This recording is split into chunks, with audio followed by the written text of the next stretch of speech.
Alang kandidato, walang plataporma.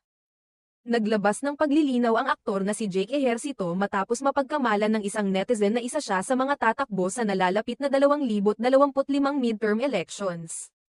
Ang nasabing kalituhan ay nag-ugat mula sa isang larawan na ibinahagi ni Jake sa kanyang social media, kung saan makikita siyang kasama sa isang motorcade sa Sulu. Kaakibat nina singer-actress Vina Morales at si Sulu 1st District Representative Samir Tan. Sa post ni Jake sa Facebook, ibinahagi niya ang screenshot ng komento ng isang netizen na tila nag-akala na isa siya sa mga naghahangad ng pwesto sa gobyerno. Ang komento ng netizen ay, "Ayaw namin ng pogi lang, dapat may alam at plataporma." Isa itong direktang patama na tila nagsasabing hindi sapat ang itsura upang maging isang leader, na para bang tumatakbo si Jake sa halalan.